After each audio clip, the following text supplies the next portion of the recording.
pembekuan merupakan teknologi pengawetan pangan yang didasarkan pada pengambilan panas dari bahan. Pengambilan suhu dari produk menyebabkan suhu produk menurun. Penundaan seluruh perubahan yang dapat terjadi selama penyimpanan, reaksi biokimia dan perubahan akibat pertumbuhan mikroba menjadi lambat atau menurun. Umur simpan panjang. Keuntungan pendinginan dan pembekuan adalah perubahan karakteristik produk yang dapat dijaga serendah-rendahnya. Perubahan sensoris akibat reaksi enzimatis atau aktivitas mikroba sangat sedikit terjadi. Nutrisi produk dapat dipertahankan. Perbedaan pendinginan dan pembekuan. Pendinginan, proses pengambilan panas dari produk pangan sehingga suhu produk menjadi -1 sampai 8 derajat Celcius. Pembekuan, suhu produk diturunkan sampai di bawah 0 derajat seperti -7 derajat bahkan sampai -40 derajat. Pendinginan seringkali dikombinasikan dengan proses pengawetan pangan yang lain seperti fermentasi, iridiasi, atau pasteurisasi. Pendinginan, permintaan konsumen terhadap produk-produk yang didinginkan terus mengalami peningkatan. Banyak bermunculan produk pangan siap saji dan siap santap yang disimpan dalam kondisi dingin dan konsumen hanya membutuhkan sedikit persiapan sebelum dikonsumsi.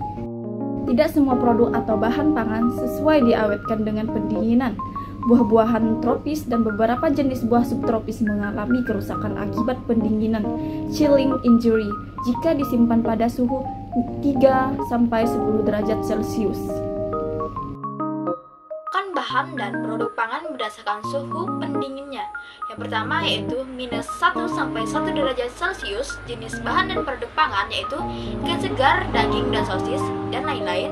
Yang kedua yaitu 0 sampai 5 derajat Celcius yaitu daging kaleng, pasteurisasi dan lain-lain. Yang ketiga yaitu 0 sampai 8 derajat Celcius yaitu mentega, margarin dan keju.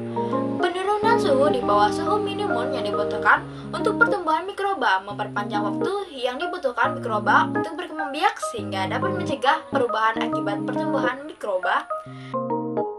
3 kelompok mikroba berdasarkan suhu pertumbuhannya. Yang pertama yaitu termofilik dengan kisaran suhu pertumbuhan 35 sampai 55 derajat Celcius. Yang kedua yaitu mesofilik dengan kisaran suhu pertumbuhan 10 sampai 40 derajat Celcius. Yang ketiga yaitu mesofilik dengan kisaran suhu pertumbuhan -5 sampai 15 derajat Celcius. Pendinginan pencegahan pertumbuhan mikroba termofilik dengan sebagian besar mikroba mesofilik. Sejumlah mikroba psikofilik mengakibatkan pemusukan bahan dan produk pangan tetapi tidak ada yang bersifat patogen.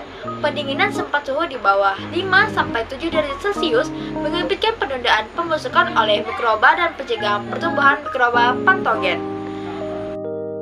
Faktor yang mengendalikan daya simpan bahan pangan segar selama pendinginan. Yang pertama yaitu jenis dan varietas. Yang kedua, tingkat pemanenan dan pematangan. Yang ketiga yaitu kondisi pemanenan seperti adanya kerusakan mekanik dan kontaminasi mikroba. Yang keempat yaitu suhu distribusi dan suhu penyajian di pengecer.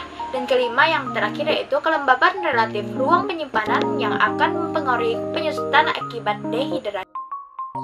Faktor-faktor yang mengendalikan daya simpan produk pangan segar selama pendinginan. Yang pertama, jenis produk pangan.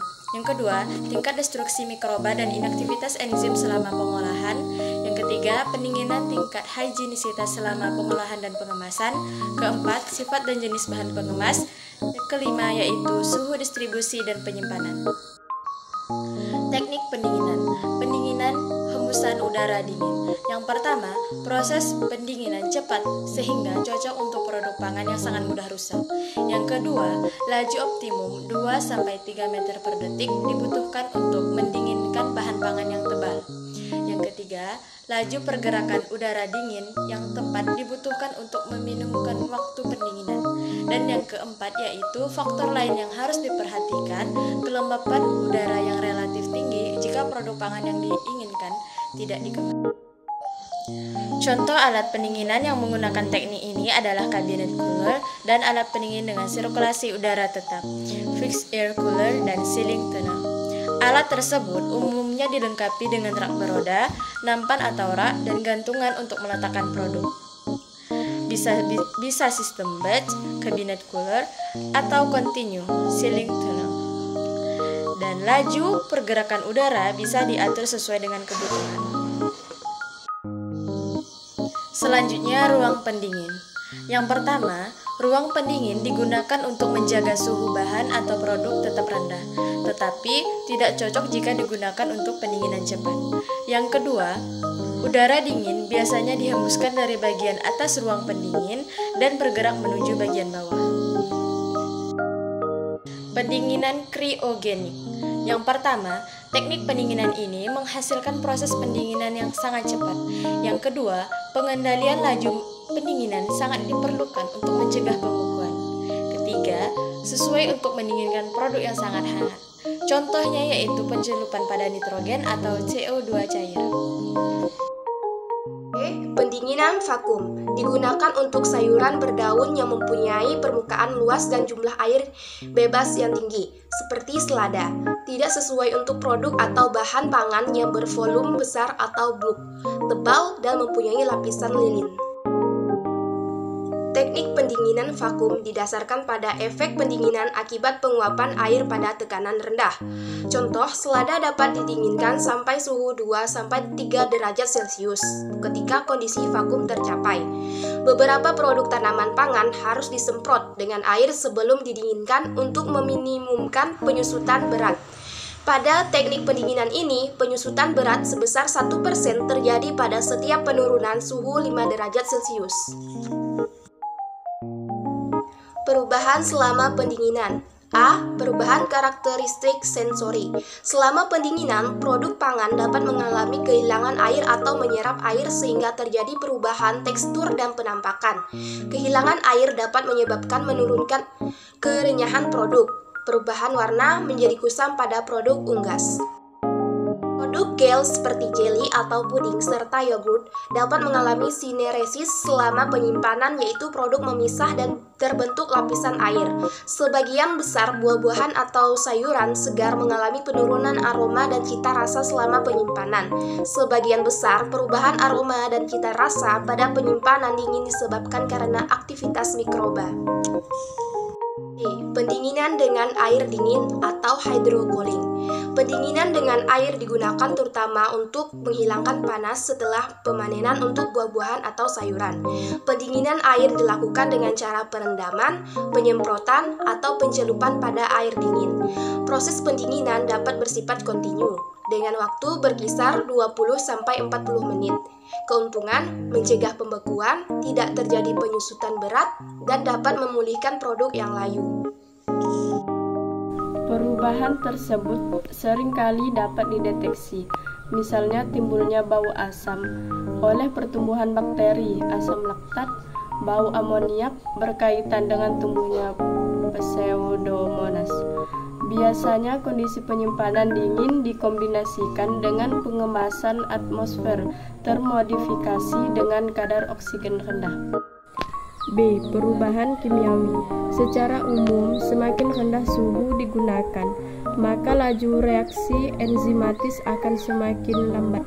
Perubahan kimiawi yang terjadi selama penyimpanan dingin bergantung pada faktor-faktor intrinsik di dalam produk seperti kadar air, aktivitas enzim, ketersediaan substrat, serta pH. Faktor-faktor yang paling berpengaruh terhadap perubahan kimiawi dalam suatu produk harus diketahui dan bersifat spesifik untuk setiap jenis produk.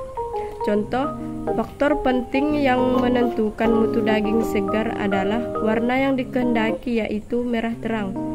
Dengan mengatur kondisi yang mendukung oksimioglobin atau bentuk mioglobin yang berperan dalam pembentukan warna merah, seperti kadar oksigen yang tinggi, maka kesegaran tersebut dapat dijaga sampai 1 minggu.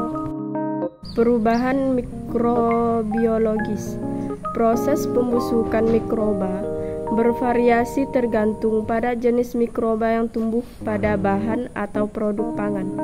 Proses pembusukan menyebabkan perubahan karakteristik sensori produk atau bahan pangan. Misalnya, perubahan bau diakibatkan oleh metabolisme protein oleh mikroba. bau dan rasa asam oleh mikroba yang memetabolisme karbohidrat, pembentukan polisakarida yang mengakibatkan terbentuknya lendir, dan lain-lain. Penyimpanan dingin tidak ditujukan untuk mencegah pertumbuhan mikroba patogen. Penggunaan suhu rendah ditujukan untuk memperlambat kecepatan pertumbuhan mikroba. Pengaruh suhu rendah terlihat nyata jika suhu yang digunakan mendekati suhu pertumbuhan minimum mikroba. Kombinasikan penyimpanan dingin dengan proses pengawetan yang lain seperti pengaturan pH, penambahan pengawet, dan pengaturan AW.